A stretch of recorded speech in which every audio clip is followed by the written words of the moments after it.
23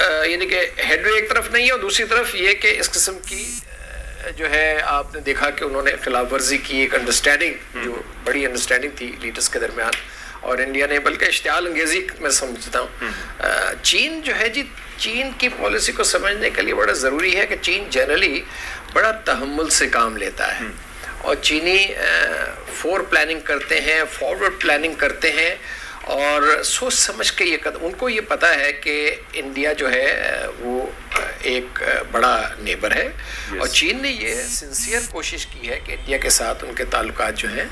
بہتری کی طرف جائیں لیکن انڈیا کی طرف سے اس قسم کا جواب نہیں آیا اور اس کی وجہ جو ہے مین وجہ یہ ہے کہ ان کے تعلقات میں ایک جس کو میں کہتا ہوں کہ ایک ڈیپ مسٹرسٹ ہے. ڈیپ مسٹرسٹ جی ہاں ڈیپ مسٹرسٹ ہے اور یہ جو اعتماد کا فقدان ہے بہت اعتماد کا فقدان ہے اور یہ چیزیں جو ہیں جو آپ دیکھتے ہیں دوکلام اور اب جو یہ ہو رہا ہے یہ اس چیز کی ایک بڑی کلیئر ریفلیکشن ہے مینیفیسٹیشن. تو اب یہ کہ میں یہ سمجھتا ہوں کہ چین جو ہے وہ ابھی جو خبریں آ رہی ہیں وہ یہ کہ دونوں سائڈس ڈپلومیٹکلی انگیجڈ ہیں اور بات چیت چل رہی ہے لیکن میرا خیال یہ ہے کہ چین اس پہ اپنے موقف پہ سختی سے کاربند رہے گا کیونکہ